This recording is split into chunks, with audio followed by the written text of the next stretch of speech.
Paz seja convosco, irmãos. Com alegria que a gente retoma a nossa aula de panorama bíblico do Velho Testamento. Eu sou a professora Magda, coordenadora da nossa escola bíblica. E antes de mais nada, eu queria pedir a você que está assistindo hoje pela primeira vez, pela segunda vez, que você possa, se você está nos acompanhando na nossa plataforma no YouTube, que você se inscreva, que você compartilhe, deixe o seu joia, o seu gostei, para que mais pessoas sejam abençoadas com os estudos da escola bíblica. Com certeza tem sempre uma palavra nova aos nossos corações.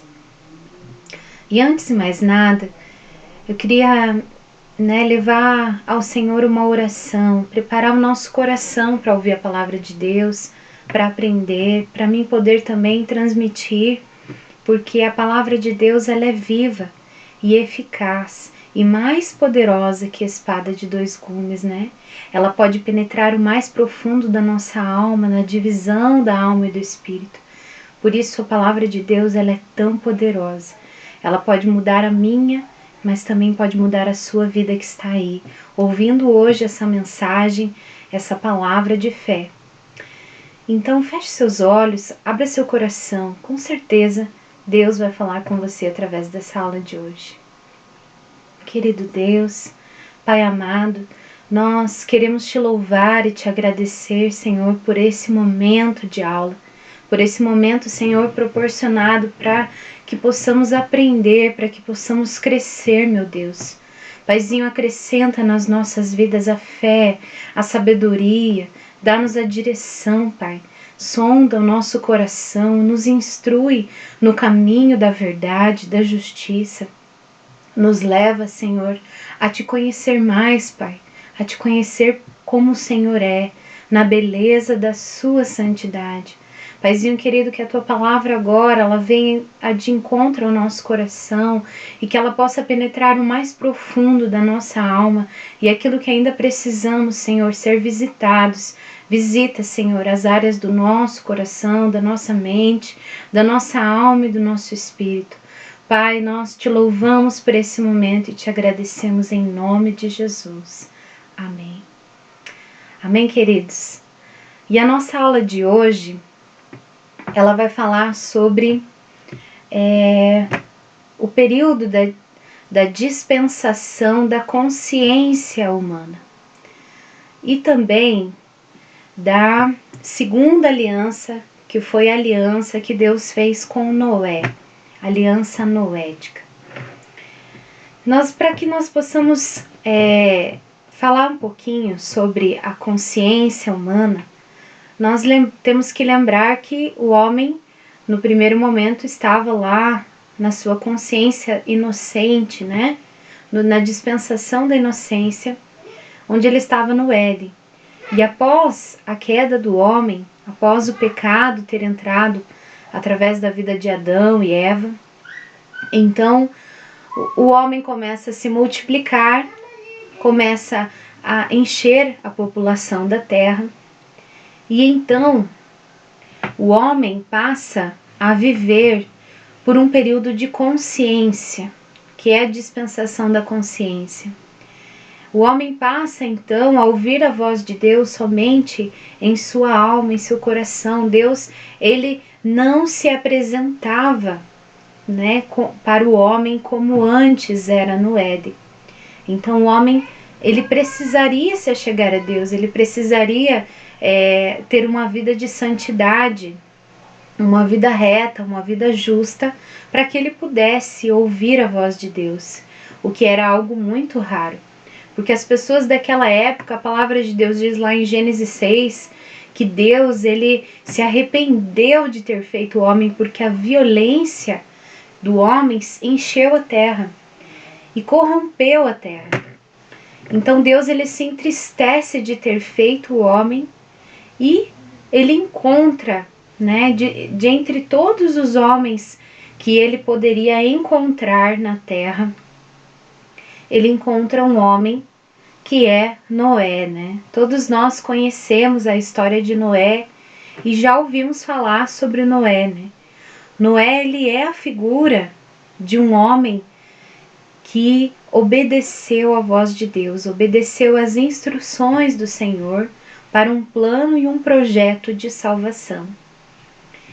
Mas, para que a gente possa entender de que família Noé, né? De que origem é Noé, quem era a família de Noé, como que foi esse chamado de Deus para Noé, nós temos que voltar lá no tempo de Adão. Vejamos então, Adão, né? Nós vemos que os homens, nesse período antediluviano, a terra ainda não tinha havido chuvas sobre a terra. Era um orvalho que brotava da terra e regava as plantas. Não havia ainda chuvas. E a atmosfera era de uma maneira diferente, provavelmente a vegetação era diferente, mas o homem também encheu a terra de pecado. E durante esse período, muitas coisas ainda ficam em oculto para nós, né? A Bíblia só fala que a violência do homem se multiplicou, que o homem era corrupto, que os homens, eles matavam uns aos outros, que eles não tinham amor, que eles, né? A Bíblia vai relatar ali que quando Deus olhava, ele via o pecado subir até Deus. E dentro de todos esses homens que haviam na terra, Deus só encontrou e uma família, né? E a linhagem de Noé. Eu estava falando antes sobre a questão da saúde do homem naquela época. Como havia uma outra atmosfera, um outro ambiente, nós vemos que a palavra de Deus fala que até Noé, os homens viviam aproximadamente, mais ou menos, 950 anos. O homem que mais viveu, né, na terra foi Matusalém. Todos brincam, né, com a pessoa de Matusalém, porque ele foi o homem que mais viveu sobre a terra. E Matusalém, ele foi avô de Noé. Nós vamos vendo então que Adão, primeiro homem, ele viveu 930 anos. E ele gerou a Sete. Sete viveu 912 anos. Enos, filho de Sete, viveu 905 anos. Enos gerou Cainã, que viveu 910, que gerou Maalael, 895, que gerou Jared, 962. Então vemos que o homem, ele foi cada vez menos vivendo. Porém, ainda eles viviam muito nesse período. E a Bíblia fala que Jared, da linhagem de Adão, gerou Enoque. E Enoque gerou Matusalém. E Matusalém gerou Lameque. E Lameque gerou Noé. E aí eu queria parar um pouquinho na figura de Enoque. A Bíblia fala que este homem em especial, ele viveu uma vida tão íntima com Deus, que a Bíblia relata que ele andava com Deus. Nós temos às vezes o costume de dizer esse ditado popular, me diga com quem andas e eu te direi quem és.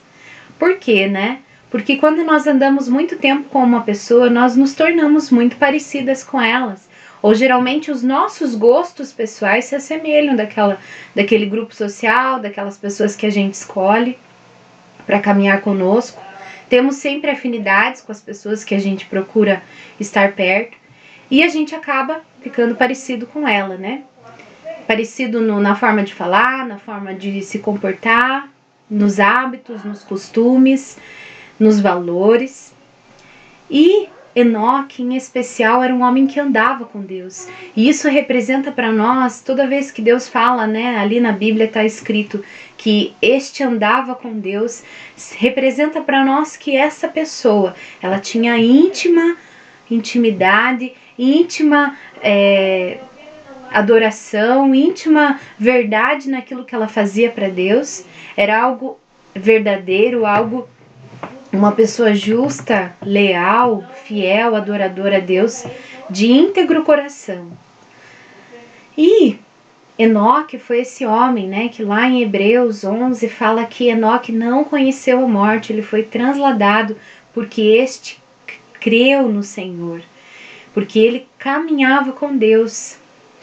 E é interessante nós vemos que logo após que cita, né, Enoque, cita também Noé, que é muito interessante, que fala ali que Noé temeu ao Senhor, mesmo não vendo o grande julgamento de Deus, temeu e preparou uma arca para a sua família ser salva. Ou seja, Noé confiou naquilo que Deus determinou para ele. Eu queria falar algo muito importante, porque quando Deus chamou Noé, né, fazia somente 126 anos que Adão havia morrido. Isso nos mostra que Enoque, Matusalém e Lameque, eles ainda viviam sobre a terra. Quando Deus chamou Noé, ainda Noé não tinha seus primeiros filhos. A Bíblia relata que quando Deus chamou Noé, ele tinha aproximadamente 600 anos, quando ele recebeu a chamada de Deus para construir a arca para a salvação da sua família. E Noé, eu tenho certeza que Noé, ele contou para os seus familiares, contou para o seu bisavô Enoque, contou para Matusalém, contou para Lameque, seu pai, que Deus havia falado com ele e que Deus havia lhe feito uma chamada. Então Noé, ele passa uma vida de aproximadamente 120 anos pregando a salvação por meio da arca, pregando a mensagem da salvação por meio da arca, anunciando o juízo de Deus através de um grande dilúvio.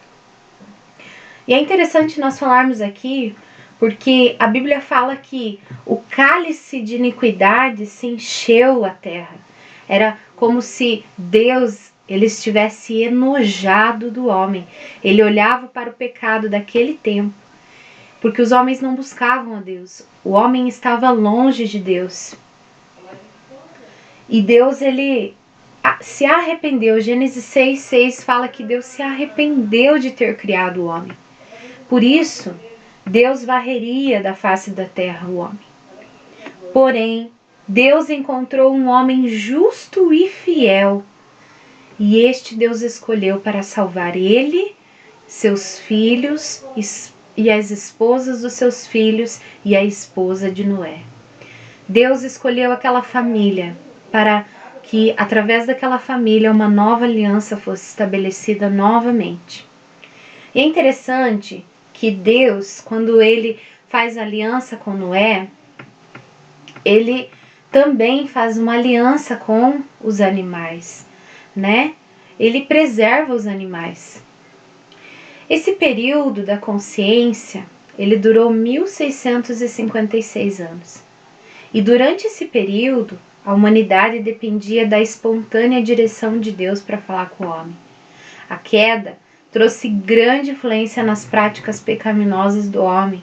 Então eles praticaram todo tipo de moralidade sexual, moral, todos os valores eram corrompidos, o caráter do homem era corrompido e ele, né, pecava deliberadamente, que Deus fala que o homem corrompeu a terra e encheu a terra de violência.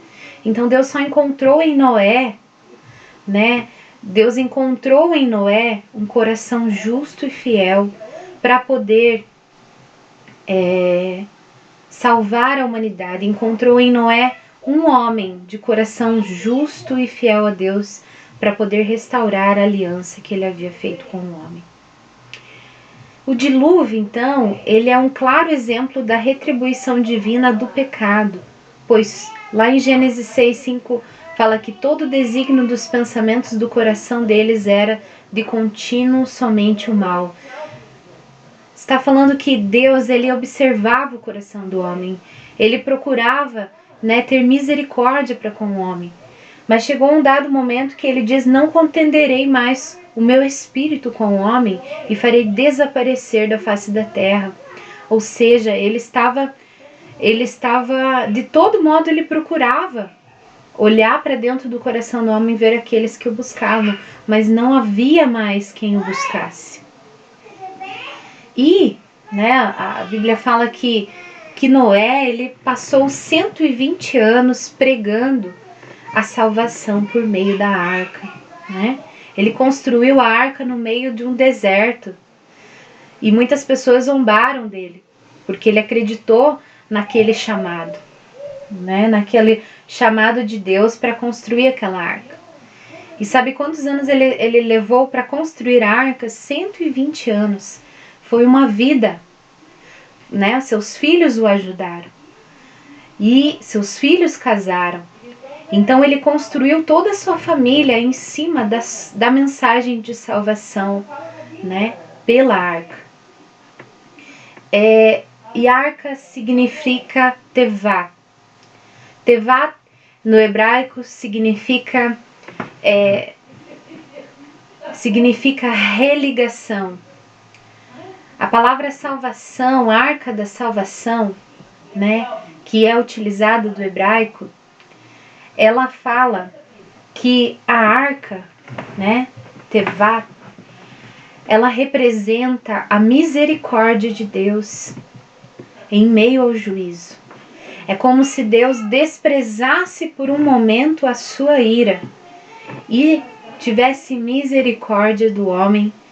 Então, a arca, ela representa tevá. E essa arca, né, que representa a salvação, ela tipifica a figura de Cristo, né? O que significa a arca, então? Ela era uma simples e clara figura de Cristo e um meio de salvação pelo qual uma geração passou pelas águas da morte e saiu salva do juízo divino. É interessante falar porque lá em Romanos 8:1 fala que aquele que está em Cristo, nova criatura é. As coisas velhas passaram, eis que tudo se fez novo. Não há mais condenação para aqueles que estão em Cristo. E quando nós recebemos a palavra de salvação, que é a nossa mensagem que nós devemos pregar nos dias de hoje, primeiramente ela precisa passar pela nossa vida. Nós precisamos receber a salvação. Nós precisamos acreditar na salvação todos os dias e viver uma vida com temor, como Noé fez. Ele viveu a sua vida, ele ensinou a sua família, ele praticou aquilo que Deus o chamou, ele exerceu uma liderança na sua família e exerceu tudo aquilo que Deus o instruiu a fazer. Então Noé, ele esteve totalmente na dependência e na direção de Deus. Por quê? Porque o povo de Noé daquele tempo era um povo incrédulo, um povo que zombava de Noé, um povo que não estava acreditando no juízo de Deus. E eles não acreditavam que Deus puniria seus pecados através da chuva. Eles acreditavam que era loucura, porque a terra nunca havia chovido. Então parecia algo de outro mundo, né? Parecia algo uma história contada. E Noé pregava aquilo, parecia como nos nossos dias, né? Jesus vai falar que a sua vinda será como nos dias de Noé. Por quê? Porque as pessoas não acreditam, acham que é uma grande história, né? Que não é uma verdade. Mas nós entendemos sim que a vinda de Deus, ela resultará em um juízo sobre a terra. E aqueles que não estão preparados para essa volta, eles ficarão. Porém, aqueles que estão preparados, se preparando para a volta de Jesus, esses então entrarão na arca da salvação, que hoje é o Senhor Jesus, que hoje é ter uma vida de busca constante, de sintonia constante com Deus. Noé, ele foi encontrado justo e fiel. A Bíblia fala que nós precisamos ser como servos justos e fiéis.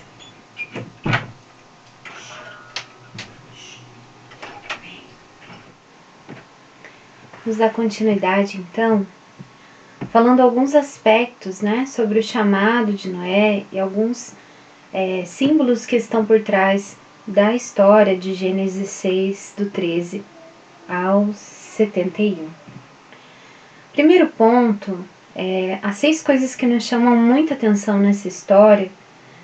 E a primeira coisa é o propósito da arca, né? Qual foi o propósito da arca? Qual foi o propósito do dilúvio? Por que Deus julgaria o homem dessa maneira?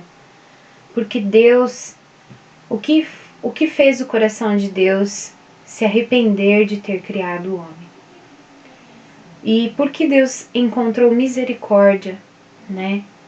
E afastou a sua ira e encontrou Noé, um homem justo e fiel. E o primeiro ponto, né, quando nós vemos o propósito da arca, é que a arca teve como propósito ser o meio pelo qual o homem teria salvação. Uma família teria salvação. Hoje, a nossa salvação, ela foi escrita antes da criação do mundo. Deus já havia escrito, concebido um plano para resgatar o homem. Em Apocalipse 13:8, fala que Deus, antes da fundação do mundo, já havia preparado a salvação para o homem. E a arca, ela representa o meio pelo qual o homem seria salvo. Jesus, ele é hoje o nosso meio pelo qual nós somos salvos. Somente por ele nós podemos ser salvos. E a outra pergunta seria,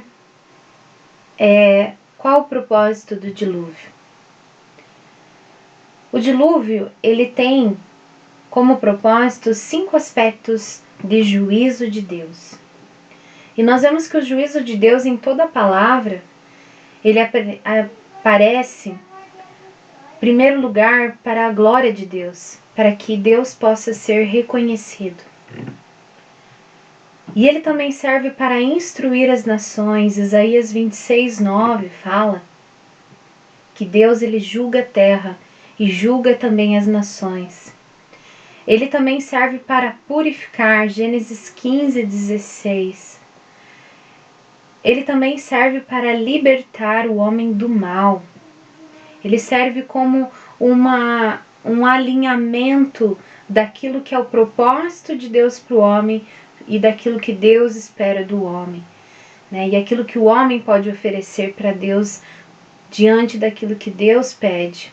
Então, todo o período de dispensação, nós vimos que Deus, ele esperava que o homem lhe servisse com um coração íntegro, com um coração inteiro, que o homem se voltasse para ele.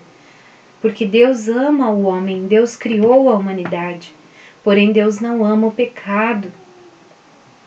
Então ele serve sim para libertar o homem do mal. E o quinto e último ponto sobre o juízo de Deus é que todo juízo de Deus é profético. Levítico 7:26, versículo 27 fala sobre isso, que o juízo de Deus é profético. A palavra de Deus fala que haverá um juízo após a vinda do Filho do Homem, de Jesus voltar à terra e buscar a sua igreja. Haverá um juízo sobre esta terra. Haverá uma condenação para aqueles que não receberam o Senhor, não creram e não aceitaram a Jesus como Filho de Deus. Esse será o juízo, né? Nós vamos estudar um pouquinho mais para frente sobre quais serão os juízos daqueles que ficarem para trás. Porém, aqueles que entrarem hoje pela arca, né? A arca, ela foi a provisão de Deus para o homem. Jesus hoje foi a provisão de Deus para nós. Ele enviou o seu único filho para nos salvar, para que fosse por meio dele que nós entrássemos e nos religássemos em Deus e obtivéssemos salvação. O segundo ponto sobre a história da Arca de Noé foi que a arca foi o refúgio para escapar do juízo de Deus. O juízo de Deus, ele caiu sobre toda a terra. E ele, enquanto Adão construiu a arca por 120 anos, foi em 40 dias que Deus estabeleceu o juízo sobre a terra. E Noé e toda a sua família ficaram 40 dias e 40 noites presos na arca junto com aqueles animais, e quanto o juízo de Deus acontecia ali fora. Da mesma forma, ele permitiu, né, que Jesus ele tivesse que passar pelo juízo da morte, ele tivesse que passar pelo processo da cruz para nos salvar. Né? Esse mesmo juízo de Deus que cairia sobre nós, ele caiu sobre Jesus. Jesus levou o nosso juízo.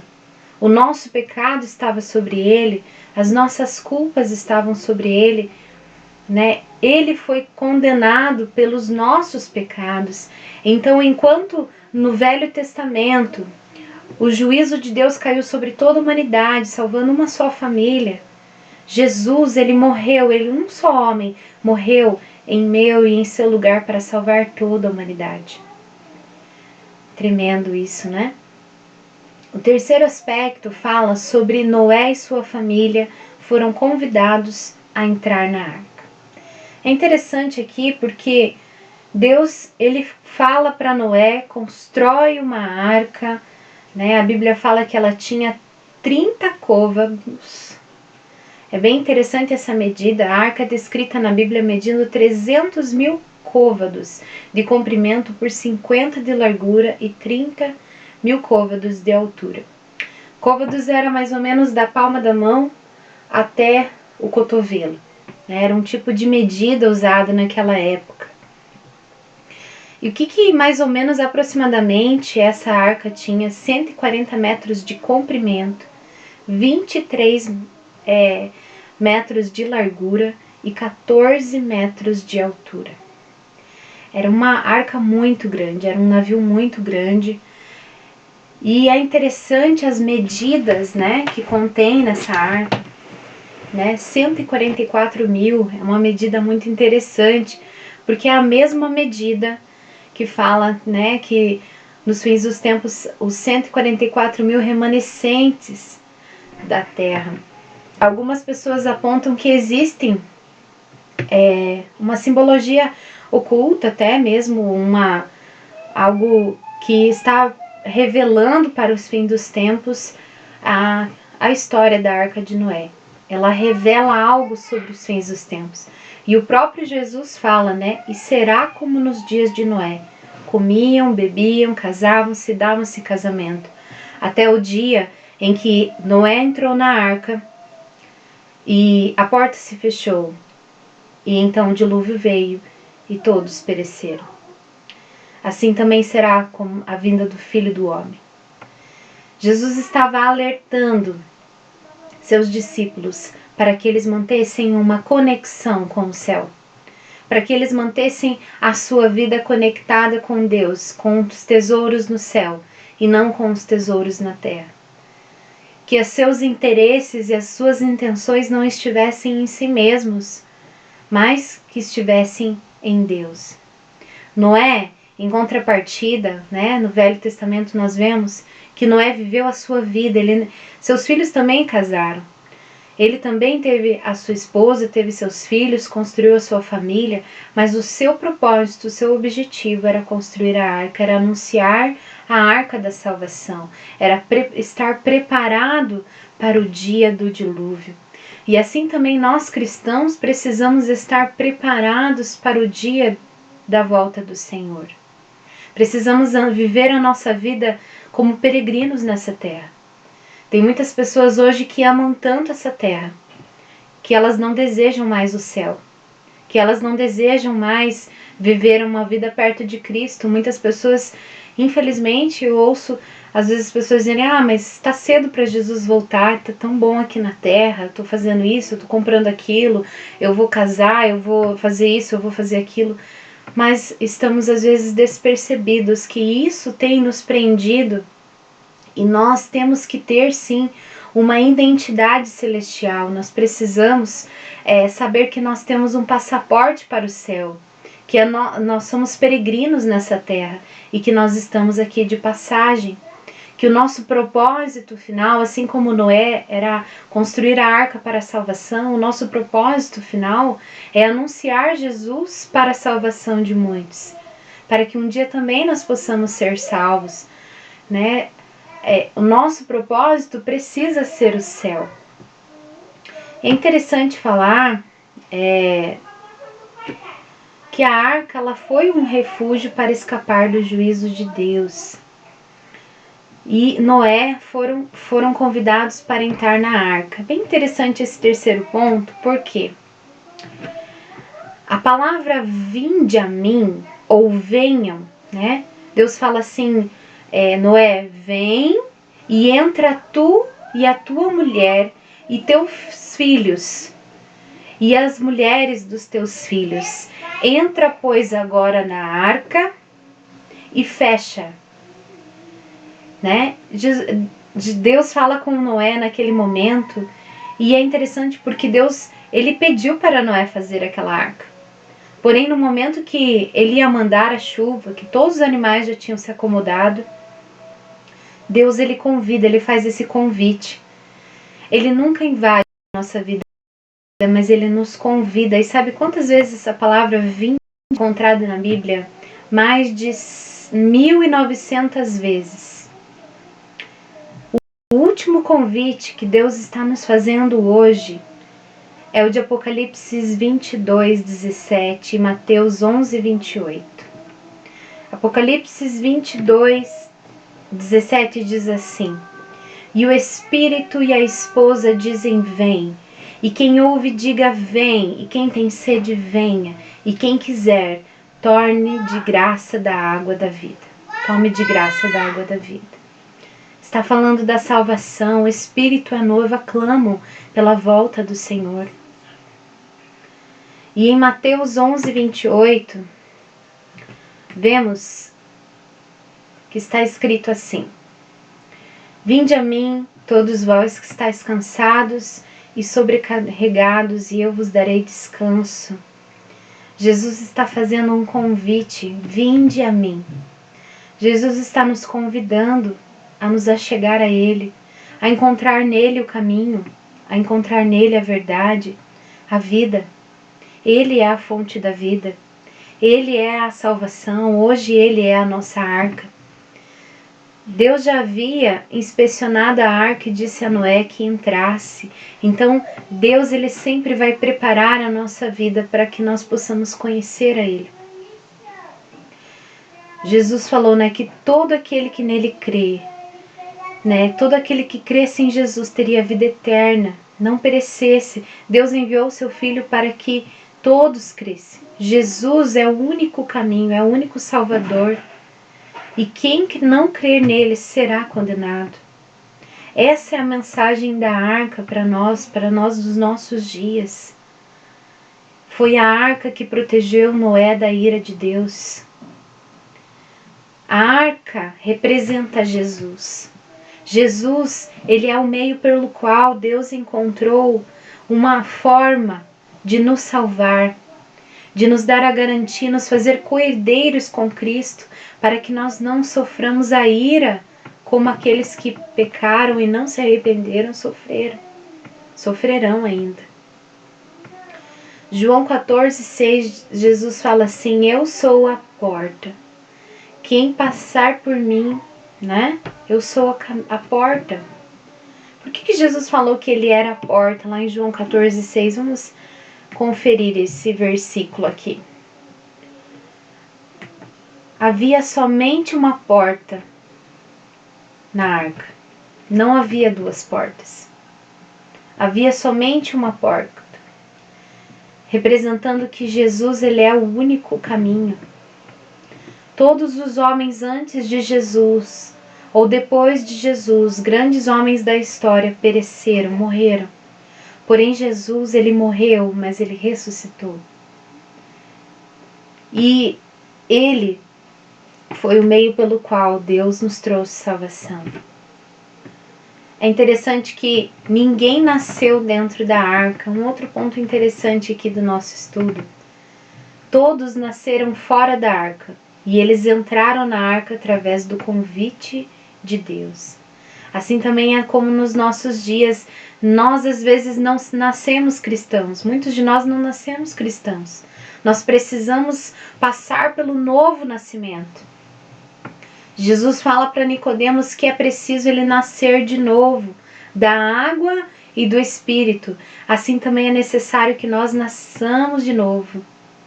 Ninguém nasce cristão. Você pode ter crescido num lar cristão, mas é preciso que você tenha um encontro real com Deus. É preciso que você tenha um encontro real com o Espírito Santo. Que você seja batizado, que você seja cheio do poder de Deus, para que você possa ter uma experiência mais profunda com Deus. Para que você possa andar com Deus. Para que você possa ser íntimo com Deus. Né, como nós falamos no começo. Para que você possa ouvir as instruções de Deus como Noé. Talvez hoje você já conheça Jesus, mas você precisa alcançar outros da sua família. Noé conseguiu convencer os seus filhos, porque a vida de Noé era uma vida íntegra, uma vida fiel, uma vida justa. Então eles viram em Noé o resultado da sua vida com Deus foi a arca. É interessante isso. Qual tem sido o nosso resultado da nossa vida com Deus? Será que nós precisamos das instruções do Senhor para que nós possamos construir um ambiente de salvação para a nossa família hoje? Talvez alguém da sua família não é salvo ainda. E eu te convido, vem conhecer mais do Senhor para que toda a sua casa seja salva. Essa é uma promessa de Deus. Crê no Senhor Jesus, tu e a tua casa será salva. Outro ponto interessante aqui é que Cristo quer que você venha a Ele para receber a vida eterna. João 5,40. Jesus, Ele te convida, mas Ele deseja que você venha até Ele. Que você deseje a presença de Jesus na sua vida. Que você deseje realmente mais intimidade com Deus. Não basta conhecer. Muitos daquela época ouviam a salvação. Talvez até mesmo era bonito de ouvir as histórias de Noé, dizendo que Deus havia falado com ele e vendo ele construir a arca, mas poucos ajudaram Noé a construir a arca. Somente a sua família o ajudou a construir a arca. Né? Nós precisamos nos achegar a Deus, nós precisamos nos envolver na obra da construção da salvação, precisamos fazer parte da salvação. E fazer parte da salvação também é anunciá-la. Noé anunciou a salvação, embora muitos zombaram dele, muitos desacreditaram. Noé, ele não desacreditou, ele foi fiel a Deus até o fim. Ele permaneceu firme naquilo que o Senhor o instruiu. Nas medidas que Deus havia dado sobre a arca, nas instruções acerca dos animais que era para colocar na arca, tudo Deus preparou. Mas Noé, ele teve uma ação. Ele é considerado na Bíblia um dos homens mais proativos. Um dos homens mais proativos que mais representam proatividade na palavra de Deus. Que não encontraram dificuldade em fazer aquilo que Deus lhe pediu. Noé, ele exerceu uma vida. Ele exerceu a sua vida, ele entregou a sua vida para salvar a sua família. Ele se doou, ele se esforçou. E ele foi fiel àquilo que Deus o instruiu. Hoje, nós temos Jesus, Ele é a nossa salvação. Ele é o caminho que nós precisamos passar. Todo aquele que recebe Jesus e guarda a palavra de Deus, esse é salvo. Não importa as tormentas, não importa o dilúvio, né? Não importa as grandes ondas. Quando nós estamos em Jesus, nós vamos passar sim por essa turbulência. Eu imagino que quando eles estavam dentro da arca, houve muita turbulência, né? Muitas ondas, muito barulho, né? Tribulações, tormentas. Porém, eles passaram pelas águas e eles estavam salvos em Deus. E aqueles que estão em Deus, nada pode os abalar. Né? É interessante que nós vemos que Deus, Ele encontra em Noé e em seus filhos, em sua família, corações dispostos a obedecer. Corações que abraçaram a causa da salvação e não voltaram atrás. É interessante falar também sobre essa passagem, porque ela vai falar que Noé, ele foi o homem mais proativo da Bíblia. Ele foi o homem que mais se dedicou, que mais esteve inteiramente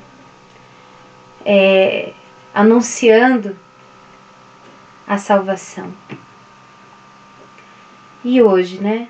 Como nós estamos hoje? Qual é o nosso chamado? O que Deus espera de nós? Qual tem sido o nosso propósito de vida? Pregar a palavra do Senhor, anunciar. Talvez nós desejamos anunciar, mas nós não temos as ferramentas. Deus, Ele pode te capacitar, Ele pode te instruir, Ele pode te mostrar. E eu tenho certeza que o Espírito Santo vai te mostrar. Para a gente concluir, eu vou ler um versículo para a gente concluir nossa aula de hoje.